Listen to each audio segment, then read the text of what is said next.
या देशाचा इतिहास दुसरा तिसरा काहीही नसून हा बौद्ध धम्म आणि ब्राह्मणी धर्म या दोघांमधला संघर्ष होय. बाबासाहेब म्हणतात, आमचा लढा तुमच्या जमिनींसाठी नाही, आमचा लढा तुमच्या पैशांसाठी नाही, आम्ही लढतो, आम्ही झगडतो ते आत्मसन्मानासाठी, आणि ते आत्मसन्मान आम्हाला बुद्धाच्या धम्मात मिळणार आहे. या देशाचा प्रधानमंत्री बाहेर जातो आणि त्यावेळेस तिथे सांगतो की मी भारत से आया हूं, भारत बुद्ध का देश है. भारतात आल्यानंतर भारत हिंदू राष्ट्र, पण भारताच्या बाहेर भारत बुद्धाचा देश आहे. आणि म्हणून आता ज्यांनी बौद्ध धम्म स्वीकारलाय त्यांनी आणि जे आधीचेच बौद्ध आहेत त्यांच्यासाठी मी सांगू इच्छितो की जोपर्यंत ब्राह्मणी धर्माचा कर्मकांडाचा हा शेणाचा घोळा तोंडातून जोपर्यंत तुम्ही थुकणार नाही तोपर्यंत बुद्धाचा गोडवा तुमच्यापर्यंत पोहोचणार नाही. विश्ववंदनीय तथागत सम्यक संबुद्ध विश्वरत्न बोधिसत्व डॉक्टर बाबासाहेब आंबेडकर, चक्रवर्ती राजा सम्राट अशोक, महात्मा ज्योतिबा फुले,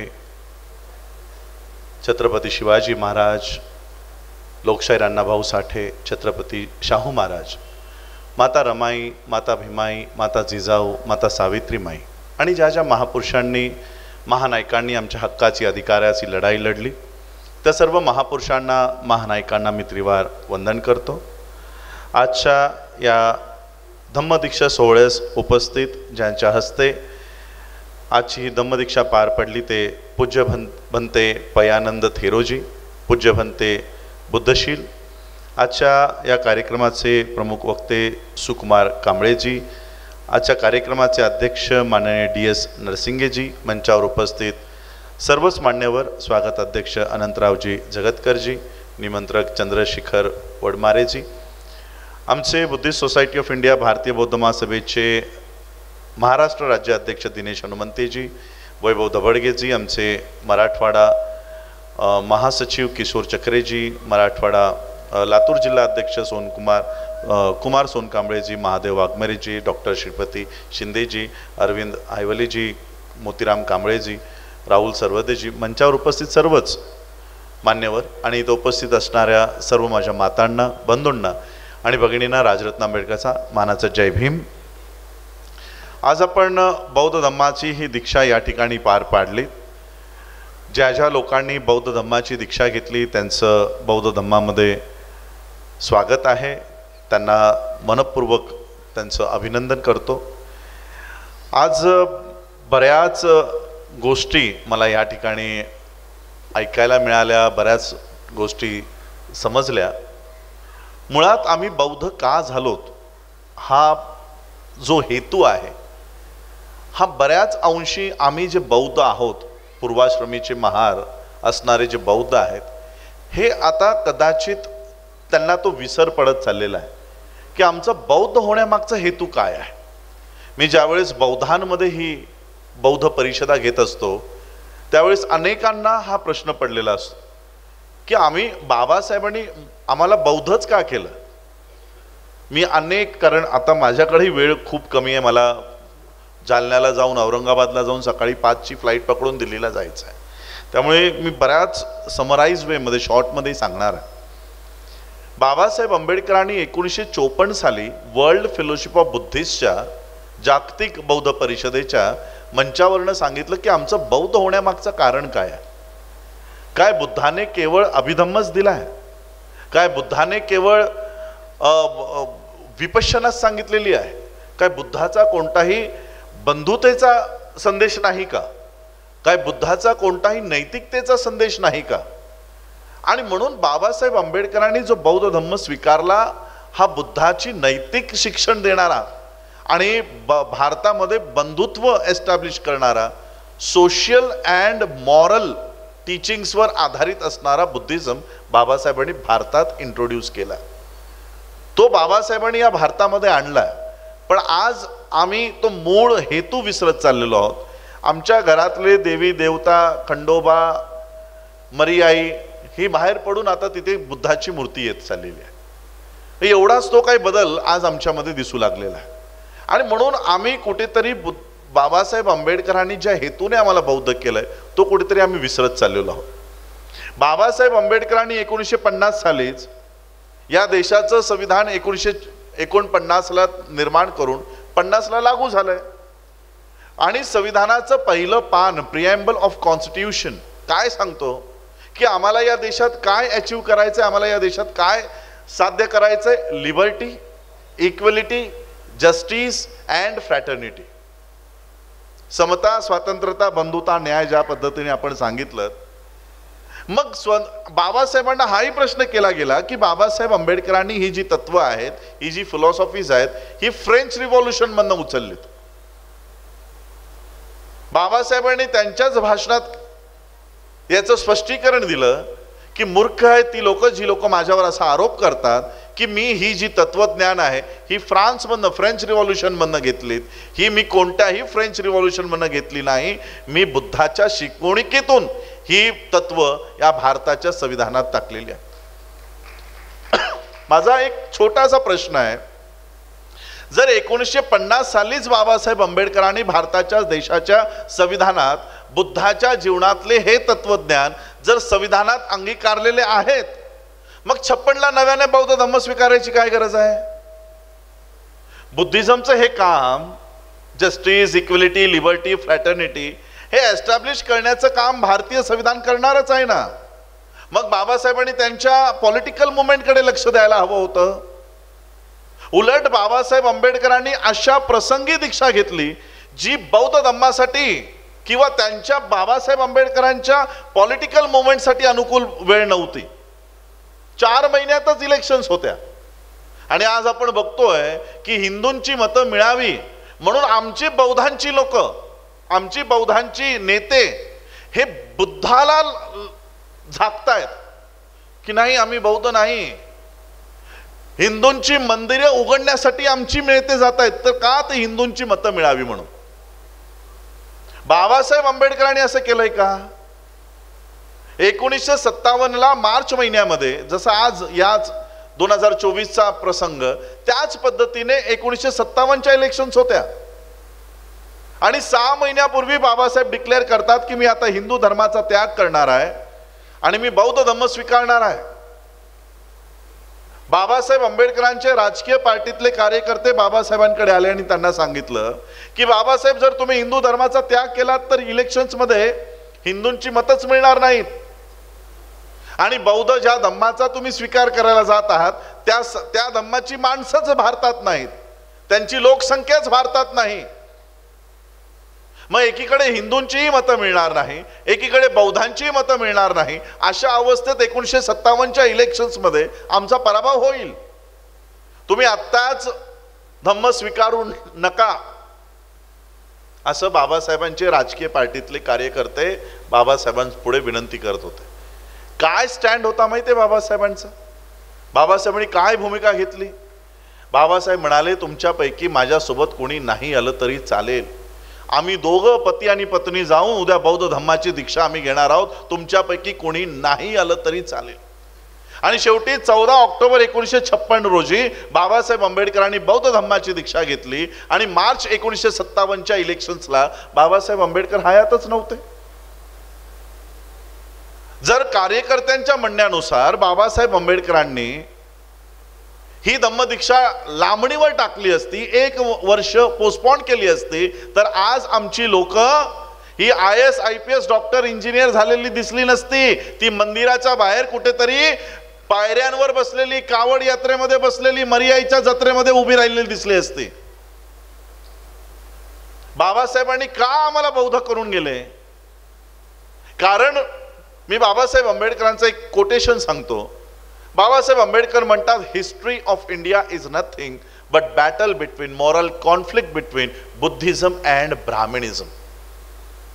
या देशाचा इतिहास दुसरा तिसरा काहीही नसून हा बौद्ध धम्म आणि ब्राह्मणी धर्म या दोघांमधला संघर्ष होय, दुसरं काही नाही. आज आपण म्हणतोय की मांग मातंग चांभार ढोर होलार.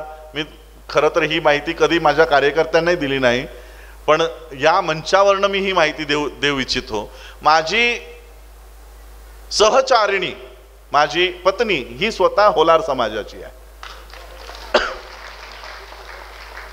त्यामुळे आम्ही कधीही बौद्ध, जो खरा बौद्ध आहे, तो समोरच्याची कधीही जात बघत नाही. आणि जो बौद्ध होऊन तुमच्या जाती विचारतोय तो बौद्ध नाही, त्याचा बौद्ध धम्माशी काडीचाही संबंध नाही. बौद्ध हा कर्मकांडाने केला होत नाही. जनेऊ जसं ब्राह्मणांमध्ये मुंज काय म्हणतात ते असतं, त्या पद्धतीने त्याला ब्राह्मण म्हणून शिक्का मिळतो, तसं बौद्ध धम्मामध्ये असली परंपरा नाही, त्याला दीक्षा घ्यावी लागते. आणि जे 22 प्रतिज्ञा आज आपण इथे पठण केल्या की मी समता स्थापन करण्याचा प्रयत्न करीन, हाही या प्रतिज्ञेचा एक भाग आहे. आज आम्ही लोक एकत्रित का येत नाही आहोत? मांग मातंग, बाबासाहेबांनी हू वेर महार्स नावाचा एसे लिहिलेला आहे की महार पूर्वी कोण होते. बाबासाहेबांनी या नावाला झिडकारलंय, बाबासाहेबांनी हे नावच झिडकारलेलं आहे. बाबासाहेब म्हणतात महार नाव तर श्रुतींमध्ये नाही, मनुस्मृतीमध्ये नाही, वेदांमध्ये नाही, कुठंही नाही, हे नावच अस्तित्वात नाही. मग जर हे नावच अस्तित्वात नाही मग आम्ही आहोत कोण? हे महार आहेत कोण? हे कुठून आलं नाव? आणि मग बाबासाहेबांनी आम्हाला आमचा इतिहास सांगून दिला की आम्ही हे महार वगैरे नाही, आम्ही नाग लोक होतो, नागाचे वंशज होतो. आणि म्हणून बाबासाहेबांनी दीक्षा घेत असताना नाग नदीच्या किनारी नागपूर या ठिकाणी बौद्ध धम्माची दीक्षा घेतली. का? तर आम्ही महार नाही, आम्ही मातंग नाही, आम्ही चांभार नाही, आम्ही ढोर नाही, तर या बुद्धाचं रक्षण करणारे, या ब्राह्मणी धर्मापासून रक्षण करणारे आम्ही सगळे नाग लोक होतो. आमची मूळ ओळख बाबासाहेबांनी आम्हाला दिलेली आहे. आणि म्हणून आज आम्हाला या जाती जातीमध्ये का विभागून ठेवलं जातं की हा महाराचा, हा मांगाचा? कारण त्यांना ब्राह्मणी व्यवस्थेला हे माहीत आहे. हजारो लाखो महार मातंग सोडा, केवळ 500च नाग लोक जर एकत्रित आले, या देशात केवळ 500 नाग जर एकत्र आले तर ते काय करू शकतात याचं जिवंत उदाहरण भीमा कोरेगाव नदीच्या किनारी त्या भीमा कोरेगाव स्तंभाच्या नावावर वाचून तुम्ही बघू शकता. कुणाच्याही नावापुढे महार हा शब्द नाही. बाबासाहेब आंबेडकरांच्या वडिलांच्या नावासमोर महार शब्द नाही, त्यांच्या आजोबांसमोर, त्यांच्या नावासमोर महार शब्द नाही. माझ्याकडे सगळ्यांचे रेकॉर्ड आहेत. वडिलांचं नाव रामनाक मालनाक. आणि म्हणून आम्हाला ह्या जाती, या शिव्या, किंवा असं समजा ही कोड लँग्वेज आहे. महार या 2 शब्दांचा अर्थ आहे, या 2 शब्दांना एकत्रित केलेला हा शब्द आहे. महा प्लस आरी. पालीमध्ये आरी म्हणजे दुश्मन, महान, सर्वोत्तम, सगळ्यात मोठा दुश्मन, ब्राह्मणी व्यवस्थेचा सगळ्यात मोठा दुश्मन. हे ब्राह्मणाला माहिती आहे की आम्ही कोण आहोत, पण आम्हालाच माहित नाही आम्ही कोण आहोत. आणि म्हणून बाबासाहेब आंबेडकरांनी आम्हाला आमचा इतिहास सांगितला, आम्हाला बौद्ध धम्माची दीक्षा दिली. ही दीक्षा देत असताना आम्हाला कसलंही व्यवस्था की एका रात्रीत आम्ही बौद्ध झालो तर आमच्या मोठमोठ्या एज्युकेशन इन्स्टिट्यूट्स उभ्या राहतील असं काही नव्हतं. अनेक धर्मातल्या लोकांनी बाबासाहेबांना पैसे देऊ केले होते, जमिनी देऊ केल्या होत्या, सोन्याच्या रथातून बाबासाहेबांची मिरवणूक काढली होती की आमचा धर्म स्वीकारा, इस्लाम स्वीकारा, ख्रिश्चन धर्म स्वीकारा, शीख धर्म स्वीकारा. एवढं सगळं असतानाही बाबासाहेबांनी हे प्रस्थापित धर्म नाही स्वीकारले. का? तिथं गेल्यानंतरही पसमानदा मुसलमान, कुरेशी मुसलमान, सिया, सुन्नी, म्हणजे तिथे गेल्यानंतर ही जात काय संपणार नाही. सिखांमध्ये गेल्यानंतर रविदासिया सिख, मजहबी सिख, ख्रिश्चनांमध्ये गेल्यानंतर दलित ख्रिश्चन, प्रोटेस्टंट्स, कॅथलिक, तिथंही जाती व्यवस्था आहे. आणि बाबासाहेबांनी असा धर्म स्वीकारला ज्या धर्माकडे देण्यासाठी काही नव्हतं. कोणी बाबासाहेबांना बौद्ध धम्म स्वीकारा म्हणून जमिनी देऊ केल्या नाही, कुणी सोन्याच्या रथातून मिरवणूक काढायचं कबूल केलं नाही, कुणी पैसे द्यायचं कबूल केलं नाही. आणि मग बाबासाहेबांनी हा धर्म का स्वीकारला याचं उत्तर 15 ऑक्टोबरला दिलं. बाबासाहेब म्हणतात आमचा लढा तुमच्या जमिनींसाठी नाही, आमचा लढा तुमच्या पैशांसाठी नाही, आम्ही लढतो, आम्ही झगडतो ते आत्मसन्मानासाठी, आणि ते आत्मसन्मान आम्हाला बुद्धाच्या धम्मात मिळणार आहे. 1956 ते 2024, अजून 2056ही आलं नाही, 100 वर्षही झालेली नाहीत. आमची ही हार्डली दुसरी पिढी असेल, बौद्ध धम्मामधली आमची ही दुसरी पिढी आहे. पण या धम्माच्या माध्यमातनं काय प्रगती झाली? आमचं धम्म स्वीकारल्यानंतर कुडाच्या घराचं लगेच एका रात्रीत महालात परिवर्तन नाही झालं. 4 भाकऱ्या घरात होत होत्या, त्याच्या 40 भाकऱ्या नाही झाल्या. पण विचारांचं परिवर्तन आमच्या मध्ये झालं या धम्मामुळे. आज अनुसूचित जातीमध्ये सरांनी सांगितलं आरक्षण मिळणार नाही आणि हे जाणार नाही. आजही आमच्या लोकांमध्ये भीती घातली जाते. आमच्या लोकांमध्ये म्हणजे कोण? Mahar converted Buddhist. आज सगळ्यात मोठा प्रश्न महार कन्व्हर्टेड बुद्धिस्ट लोकांचा काय असतो? जात लिहायची की नाही. हा कुणाचा प्रश्न आहे? बौद्धांचा. या लोकांनी इतरांना सांगायला हवं की जात लिहू नका. तो स्वतः विचारतोय जात लिहायची की नाही लिहायची. म्हणजे विचार करा आज आम्ही कोणत्या दिशेने पावलं टाकत आहोत. बाबासाहेब आंबेडकरांचं 15 ऑक्टोबर 1956चं भाषण आज आमच्या बौद्धांपर्यंत पोहोचलेलं नाही. आज आम्हा लोकांना भीती घातली जाते की महार लिहिलं नाही तर तुमच्या मुलांना स्कॉलरशिप्स मिळणार नाही, नोकऱ्या मिळणार नाही. हेच बाबासाहेब काय म्हणतायत 15 ऑक्टोबरला? की आरक्षण जास्त काळ टिकणार नाहीये, हे जास्त काळ टिकणार नाही, स्कॉलरशिप्स जास्त काळ टिकणार नाही, नोकऱ्या जास्त काळ टिकणार नाही, सूर्य चंद्र असेपर्यंत हे आरक्षण तुम्हाला मिळणार नाहीये, हे आरक्षण जास्त काळ टिकणार नाही. आणि आता आपण या इलेक्शनच्या पूर्वी बाता ऐकल्या 400 पार जायचंय म्हणे आम्हाला. का? तर संविधान बदलायचंय. संविधान बदलण्यासाठी यांना संसदेत जायचं होतं. तेवढ्या सीटा त्यांना मिळाल्या नाही म्हणून. परंतु तरीही त्यांनी पब्लिक सेक्टर पूर्णपणे विकून टाकलेले आहेत. पब्लिक सेक्टर विकल्या म्हणजे पब्लिक सर्व्हिसेस बंद आहेत. स्कॉलरशिप्स मागच्या 7 वर्षापासून मिळत नाही आहेत.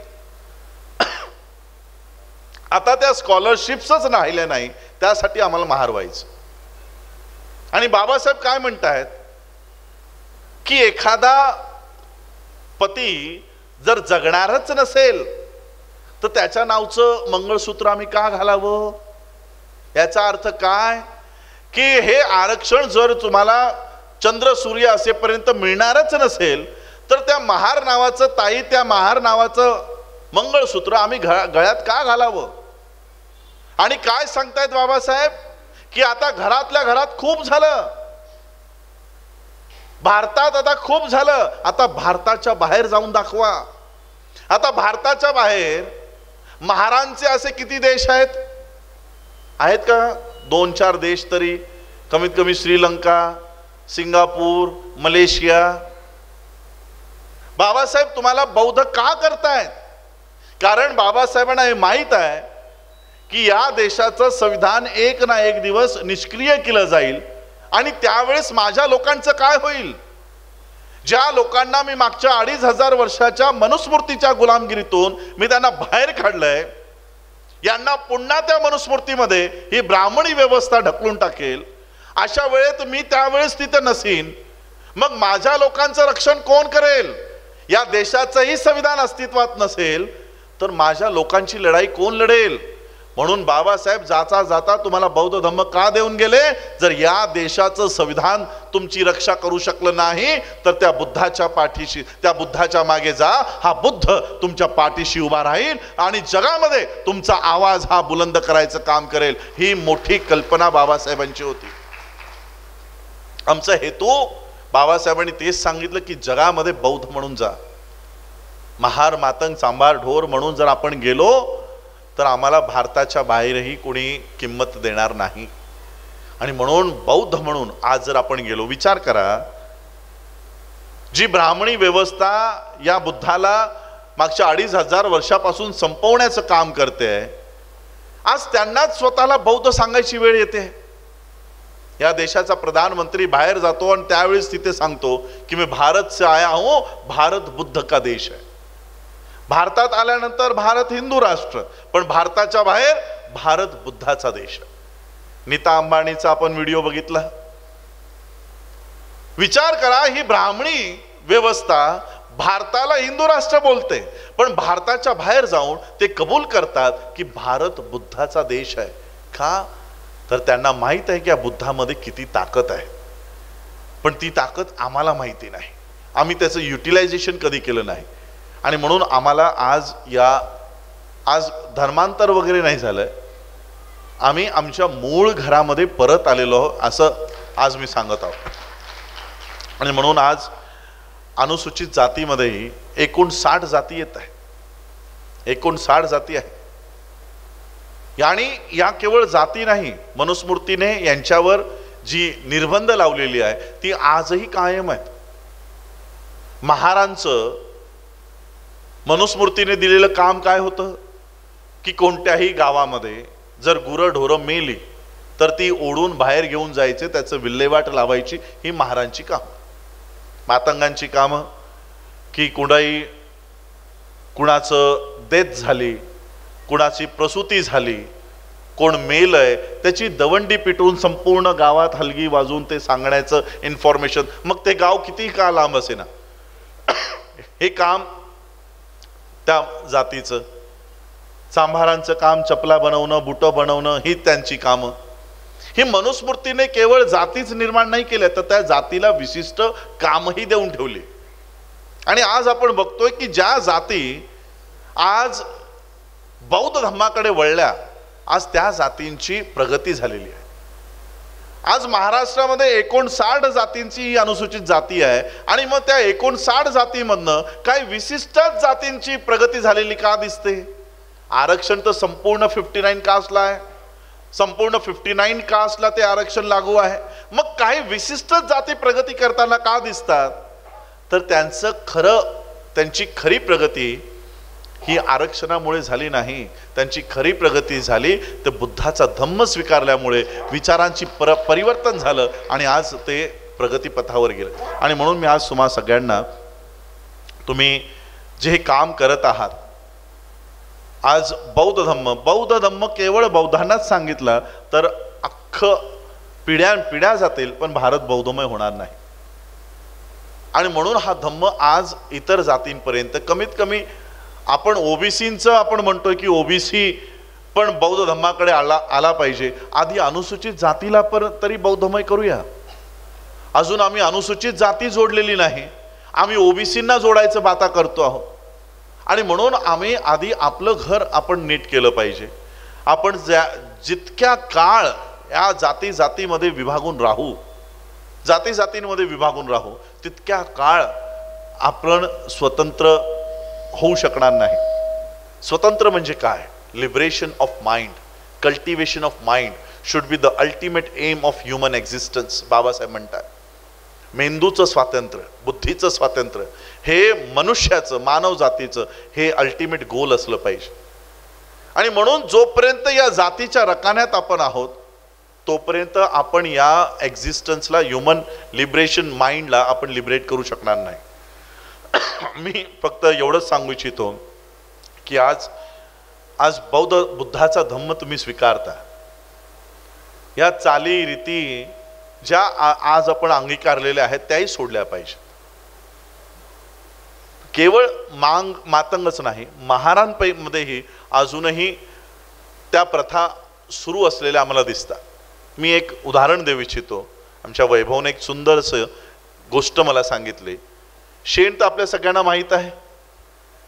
शेणावर काही माशा बसलेल्या असतात. त्या माशांचा जन्मच त्या शेणावरचा. त्यांचं जीवन, राहणीमान म्हणजे तेच शेण खायचं, त्याच्यावरच बसायचं आणि त्याच्यावरच झोपायचं, एवढंच त्यांचं जीवन. त्या शेणाला सोडून ते कधीही कुठे गेले नाहीत. त्यांचं विश्व म्हणजे तेच शेण. काही माशा तिथून उडत जात असतात. ते बघतात या माशा तर आमच्याच माशा दिसत आहेत. त्या खाली येतात, त्या शेणाजवळ येतात आणि म्हणतात की तुम्ही हे घाणेरडे शेण का खाता? आम्ही ज्या बागेमध्ये राहतो त्या बागेमध्ये चांगली चांगली फळं आहेत, चांगली चांगली फुलं आहेत. तुम्ही त्या फळांचा रस प्या, त्या फुलांचा रस प्या. हे शेण खायचं सोडा. त्या माशा म्हणतात आम्ही तर कधी अशी बाग ऐकली नाही, बघितली नाही, आम्ही काय आमचं शेण सोडणार नाही.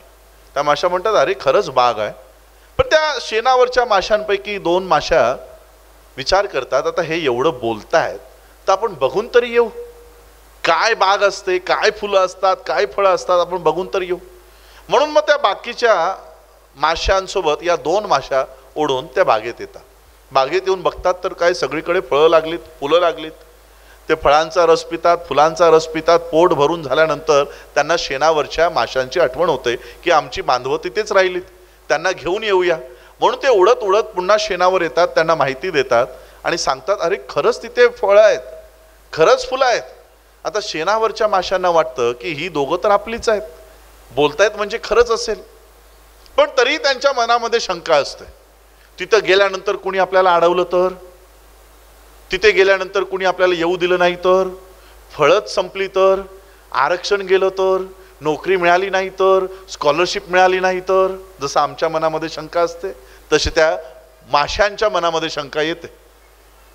मग ते विचार करतात ही दोघं तर आपलीच आहेत, ही काय खोटं बोलत नसते, आपण जाऊ. पण एक काम करू, तिथे गेल्यानंतर समजा उपासमारीची वेळ येत असेल आपल्यावर तर आपण एक काम करू, थोडं थोडं शेण सोबत घेऊनच जाऊ, शिदोरी. म्हणून त्या सगळ्या माशा काय विचार करतात की एक एक शेणाचा गोळा तोंडामध्ये कोंबून मग आपण जाऊ. मग त्या प्रत्येक माशी शेणाचा एक एक गोळा आपल्या तोंडामध्ये कोंबते आणि त्या बागेच्या दिशेने उडतात. त्या 2 माशांना काही माहिती नाही. त्या 2 माशा त्या सगळ्या माशांना घेऊन बागेत येतात. त्या माशा फळं बघितल्यानंतर, फुलं बघितल्यानंतर कसलाही विचार न करतात त्या फळांवर तुटून पडतात, त्याचा रस प्यायला लागतात, मध प्यायला लागतात. आणि जसाही तो मध तोंडातून पोटात जातो त्यांना घाणेरडी चव लागते. म्हणजे शी किती घाणेरडं मध आहे, त्यापेक्षा आमचं शेण चांगलं होतं. त्या 2 माशा म्हणतात आम्हाला तर चांगलं लागतं, यांना का घाण लागते. त्यामुळे एक काम करा, दुसऱ्या फळावर बसा. ते दुसऱ्या फळाचा रस पितात, पुन्हा त्यांना घाण चव लागते. त्या 2 माशांपैकी एका माशीच्या मनात शंका येते काय चाललंय ते. ती पुढे येते, बाकीच्या माशांना म्हणते जरा आपली तोंड उघडा. जसं तोंड उघडतात आतमध्ये शेणाचा गोळा तसाच असतो. आमचंही तसंच झालंय. बाबासाहेब आंबेडकरांनी आम्हाला या मधाने, फळाने, फुलाने भरलेल्या या बुद्धाच्या बागेत आम्हाला घेऊन आलेत. पण या बुद्धाच्या बागेत येत असताना आम्ही काय केलं, ब्राह्मणी धर्माचा शेणाचा गोळा आम्ही आमच्या तोंडात तसाच ठेवला. तो शेणाचा गोळा तोंडात तसाच असल्यामुळे आम्हाला बुद्धाचा गोडवा आमच्यापर्यंत पोहोचतच नाही. आणि म्हणून आता ज्यांनी बौद्ध धम्म स्वीकारलाय त्यांनी आणि जे आधीचेच बौद्ध आहेत त्यांच्यासाठी मी सांगू इच्छितो की जोपर्यंत ब्राह्मणी धर्माचा, कर्मकांडाचा हा शेणाचा घोळा तोंडातून जोपर्यंत तुम्ही थुकणार नाही तोपर्यंत बुद्धाचा गोडवा तुमच्यापर्यंत पोहोचणार नाही. आणि म्हणून हे कर्मकांड, देवी देवता, मर्याई, खंडोबा हे सगळं आधी तोंडातून थुकलं पाहिजे. आणि हे बाहेर ठेवून बघा या बुद्धाकडे या. हा बुद्ध आज पिढ्यानपिढ्या त्या ती फळं आणि फुलं पुरतील एवढं बागेमध्ये आहे. बाबासाहेब आंबेडकर जाता जाता 14 ऑक्टोबर 1956 आम्हाला काय देऊन गेलेत माहीत आहे. आज या पृथ्वीवर, या पूर्ण भूतलावर 138 देश आहेत जे केवळ बुद्धाचे आहेत, जे बौद्ध धम्म फॉलो करतात. 138 देश, 138 देशांसोबत बाबासाहेब आम्हाला जोडून गेलेले आहेत.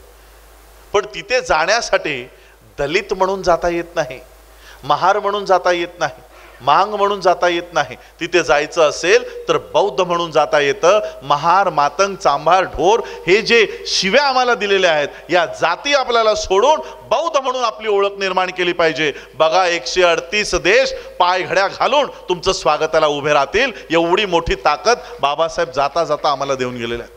आणि म्हणून मी ते वाक्य बाबासाहेबांचं सांगितलं, history of India is nothing but battle between Buddhism and Brahminism. या बौद्ध धम्माची लढाई बाबासाहेब जिंकून आमच्या हातात जिंकलेली लढाई देऊन गेलेले आहेत. 138 देशांचं आज आम्हाला सपोर्ट आहे, पण तिथे आम्ही जातच नाही आहोत. जातंय कोण? मी माझे स्पीचेस बौद्धांमध्ये तर लोक ऐकतात, पण आज तुम्ही लोक तुमच्या मोबाईलवर गुगल असेल, आय एम बुद्धा नावाचं एक फाउंडेशन तयार झालेलं आहे.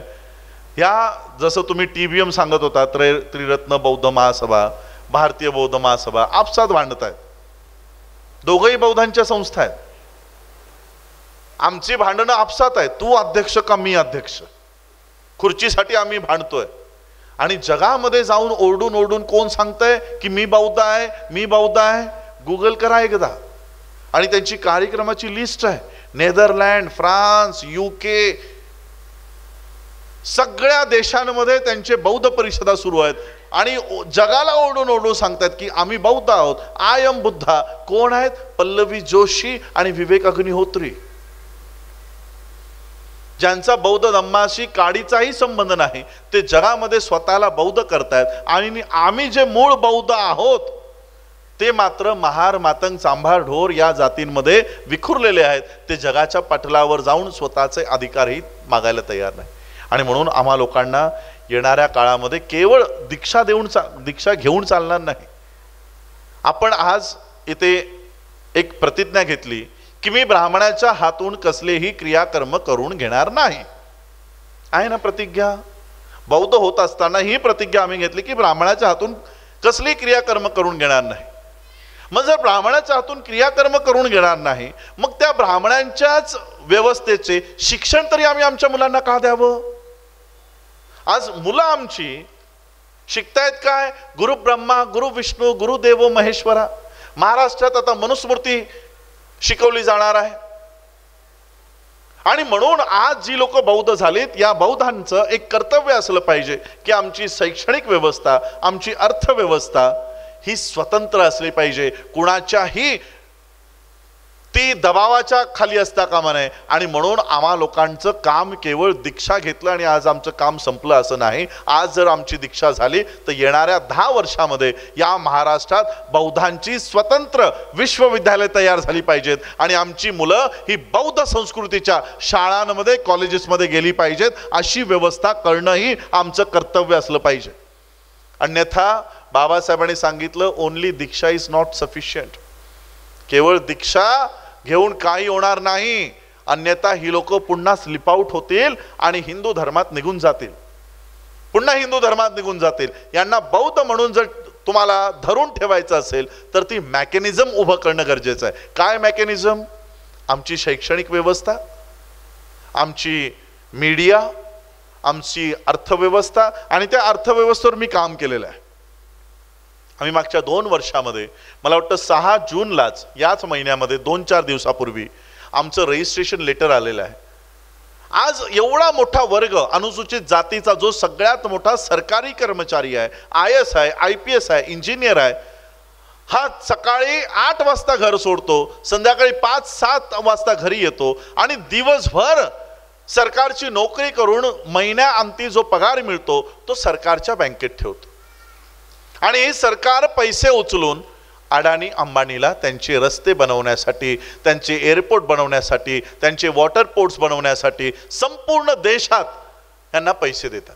पैसे आम्ही कमवतोय आणि फुकटमध्ये अडाणीला मिळतात. तुम्ही गुगल करा कधी, अडाणी लोन वेव ऑफ. फक्त स्टेट बँक ऑफ इंडियाने अडाणीचे 35,60,000 करोड रुपये माफ केलेले आहेत. कुणाच्या खिशातले आहेत? आमच्या खिशात.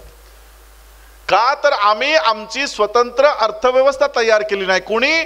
ज्या बाबासाहेब आंबेडकरांच्या प्रॉब्लेम ऑफ थिसिस नावाच्या ग्रंथावर, त्यांच्या थिसिसवर, PhDच्या थिसिसवर RBIची निर्मिती झाली आणि त्या RBI मुळे संपूर्ण बँकिंग सेक्टर उभं राहिलं. त्या लोकांची एकही नॅशनलाइज बँक नाही. ज्या बाबासाहेबांनी या देशाला अर्थनीती दिली त्या लोकांची एकही अर्थव्यवस्था नाही. आणि म्हणून आम्ही ते काम केलं की आम्ही पैसे तर कमवत आहोत, आम्ही मेहनत तर करत आहोत, पण पैसे दुसऱ्याच्या खात्यामध्ये ठेवत आहोत.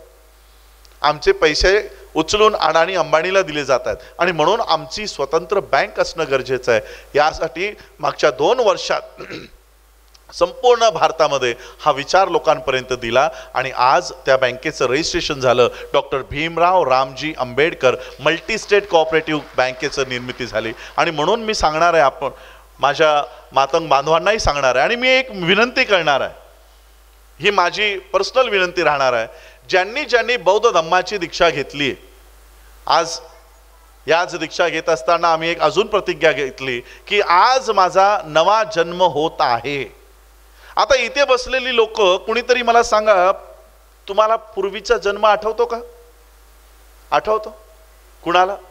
बाबासाहेबांनी ही प्रतिज्ञा का दिली असेल की आज माझा नवा जन्म होत आहे, असे मी मानतो. का तर पूर्वीच्या जन्मात मी कोण होतो, मला आता त्याच्याशी काहीही देणं घेणं नाही. म्हणून यापुढं ज्यांनी ज्यांनी बौद्ध धम्माची दीक्षा घेतलेली आहे, हे बोलणं टाळा की हा मातंगातनं बौद्ध झाला, हा होलारातनं बौद्ध झाला. हे बोलणं टाळा आणि केवळ त्याचा उल्लेख बौद्ध म्हणून करा. तो कोणत्या जातीतला बौद्ध आहे, आम्हाला त्याच्याशी काही देणं घेणं नाही. आमच्यासाठी बौद्ध हा केवळ बौद्ध आहे. आज या देशामध्ये एक नवीन षडयंत्र सुरू आहे, बौद्धांसमोर त्यांची जात लिहिणं. म्हणजे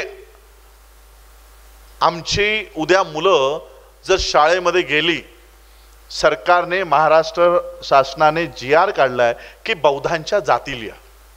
मग तुमचा पहिलीत मुलगा जात असताना शाळेच्या रजिस्टरमध्ये एंट्री केली जाईल, Buddhist, religion Buddhist, caste Mahar. ते सर्टिफिकेट 10वी मध्ये त्याच्या हातात मिळेल आणि आयुष्यभर ते सर्टिफिकेट त्याच्या सोबत राहील, ओळख बौद्ध महार. मग मातंगांचे म्हणते, अच्छा तुम्ही बौद्ध महार, मग आम्ही का आमची जात नाही लिहायची? मग आम्ही पण आमची जात लिहू, मग आम्ही बौद्ध मातंग. मग चांभार म्हणतील आम्ही पण आमची जात लिहू, मग बौद्ध चांभार, बौद्ध ढोर. ज्या बौद्ध धम्माला बाबासाहेबांनी का स्वीकारलं, तर या धम्मामध्ये जाती नाहीत म्हणून स्वीकारलं ना. जाती या धम्मातही असत्या तर मी गॅरंटीने सांगतो बाबासाहेबांनी बौद्ध धम्मही स्वीकारला नसता जर या धम्मामध्ये जाती असत्या. जे काम ब्राह्मणांना 2500 वर्ष जमलं नाही, ते काम आज आमच्या हातून करून घेतलं जात आहे.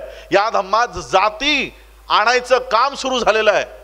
जनगणना आली की आमच्या लोकांमध्ये मेसेज दिले जातात, आमचीच लोक आमच्या लोकांना सांगतात, जात तुमची जी लिहायची ती लिहा आणि धर्म बौद्ध लिहा. याने काय लॉंग टर्म इफेक्ट होईल की आज ज्या पद्धतीने भव्य बौद्ध धम्म दीक्षा सोहळा दिसतोय, उद्या आमच्या परिषदा भरतील, बौद्ध महार परिषद, बौद्ध मातंग परिषद, बौद्ध चांभार परिषद. ज्या हिंदू धर्माचा त्याग करून आम्ही बौद्ध होण्याचा या दृष्टीने निघालेलो आहोत, पुन्हा आमची उडी त्या हिंदू धर्मातच राहील. आणि म्हणून ही चूक आपण टाळली पाहिजे. आता आम्ही बौद्ध झालेलो आहोत, पूर्वाश्रमीची आमची कोणती जात आहे हे याच्याशी आम्हाला काही देणं घेणं नसलं पाहिजे. एवढीच मी एक अपेक्षा आपल्या सगळ्यांकडनं करतो. आणि आज आपण सगळे बौद्ध म्हणून या ठिकाणी स्वतःची ओळख आपण निर्माण केलेली आहे, त्याबद्दल मी आपल्या सगळ्यांचे कौतुक करतो. आणि येणाऱ्या काळात बौद्धांची स्वतंत्र व्यवस्था आम्हाला कशी उभी करता येईल यापुढे, कारण आम्ही एक 60 एकर जमीन नागपूरच्या कामठी रोडला प्राप्त केली, त्याच्यावर आम्ही वर्ल्ड बुद्धिस्ट युनिव्हर्सिटी तयार करत आहोत आणि एक अशी व्यवस्था तयार करत आहोत की आज जी मुलं मनुस्मृती शिकवली जात आहेत, याच्या मागचं रहस्य काय? का हवी त्यांना मनुस्मृती? मनुस्मृती तुम्ही मुलांमध्ये का शिकवणार आहात? कारण ती मुलं जर शिकल्यानंतर तीच वर्ण व्यवस्था ते फॉलो करतील आणि रुजवण्याचं काम ती मुलं करतील. त्यासाठी मनुस्मृती तुमच्यापर्यंत पोहोचवली जात आहे. ती जर त्यांच्या शाळेतनं मनुस्मृती शिकवत असतील तर आम्ही आमच्या शाळेतनं, आमच्या महाविद्यालयातनं बुद्धम शरणम गच्छामी करून आमच्या महापुरुषांचा इतिहास आमच्या पिढींना सांगू. अशा पद्धतीची शैक्षणिक व्यवस्था आम्हाला उभी करायची. शैक्षणिक व्यवस्था, अर्थव्यवस्था मी तुम्हाला सगळ्यांना सांगेन. अंबेजोगाईमध्ये आज आम्ही सरांच्या घरी होतो, तिथे गेलो. मी तुम्हाला सांगेन की या अंबेजोगाईमध्ये आम्हाला डॉक्टर BR आंबेडकर बँक या ठिकाणी ब्रांच ओपन करण्यासाठी आपण सगळे सहकार्य करा. आणि आमचा पैसा जो आज आम्ही ब्राह्मणी व्यवस्थेमध्ये ठेवत आहोत, आता इंडियन, आम्ही जेव्हा मी MBA फायनान्स करायचो तेव्हा इंडियन इकॉनॉमी वाचायचो. भारत सरकार ऐकू येतंय का? आता भारत सरकार शब्द ऐकू येतोय का? मोदी सरकार. मग त्याच पद्धतीने आता इंडियन इकॉनॉमी नाही, ही ब्राह्मणिकल इकॉनॉमी झाली. पैसे आम्ही कमवतोय आणि ब्राह्मणिकल इकॉनॉमी मध्ये ठेवतोय. आणि म्हणून केवळ दीक्षा घेऊन चालणार नाही, आम्हाला आमचा पैसाही आमच्याच व्यवस्थेमध्ये असेल. आज सिखांच्या त्यांच्या स्वतंत्र बँका आहेत, कॅथलिकांच्या त्यांच्या स्वतंत्र बँका आहेत, मुसलमानांच्या त्यांच्या स्वतंत्र बँका आहेत. ते त्यांचा एकही रुपया ब्राह्मणी व्यवस्थेला लावत नाहीत आणि आम्ही आमचा रुपयाही ते वापरतायत, आमची मुलंही ते वापरतायत. कावड यात्रामध्ये आज आमचीच मुलं दिसत आहेत. आणि म्हणून ही जी गळती आम्हाला लागली आहे ह्युमन रिसोर्सला, फायनान्शियल रिसोर्सला, त्याला आम्हाला थांबवायचं आहे. आमचा ह्युमन रिसोर्स कसा डेव्हलप होईल आणि आमचा फायनान्शियल रिसोर्स कसा आमच्याच लोकांच्या कामी येईल, अशा पद्धतीचं योजना घेऊन आम्ही चालत आहोत. आमचा पैसा अडाणी अंबानीला उभं करण्यासाठी नाही. आमचे उद्योजक, आमचे IAS, आमचे MBBS डॉक्टर्स, त्यांना स्कॉलरशिप्स, त्यांना एज्युकेशनल लोन देण्यासाठी वापरला जाईल, अशा पद्धतीची अर्थव्यवस्था आम्ही भारतामध्ये उभी करत आहोत. त्यासाठी आपण सगळ्यांनी सहकार्य करावं. कारण मला अजून बराच पुढे प्रवास करायचा आहे. सकाळी 5ची माझी फ्लाईट आहे. त्या कारणानं मी माझं भाषण आवर्त घेतो. आपण सगळ्यांनी एक चांगला सोहळा या ठिकाणी पार पडला, त्याला सामोरं जाण्यासाठी आपण मला संधी दिली, त्याबद्दल मी आयोजकांचे मनापासून आभार व्यक्त करतो. आणि खूप मोठे आभार मी GS दादा कांबळे दिवंगत यांचं मी मानतो की त्यांनी जे रोप लावलं होतं आज ते वटवृक्षामध्ये रूपांतरित होत आहे. आणि त्यांची ही जी चळवळ आहे, बौद्ध धम्माची दीक्षाची चळवळ आहे, ती अशाच पद्धतीने संपूर्ण महाराष्ट्रभर आणि कालांतरानं संपूर्ण भारतभर आणि बाबासाहेब आंबेडकरांचं विजन की मी भारत बौद्धमय करीन, ते पूर्ण करण्याच्या दृष्टिकोनातून आपण सगळे कामाला लागूया, अशीच अपेक्षा आणि हेतू मी आपण सगळ्यांनी पूर्ण करूया, असं मी आयोजकांच्या माध्यमातून आपल्या सगळ्यांना विनंती करतो. आज मी या ठिकाणी आपण मला पाचारण केलं त्याबद्दल आपल्या सगळ्यांचे आभार व्यक्त करतो आणि थांबतो. जय भीम, नमो बुद्धाय.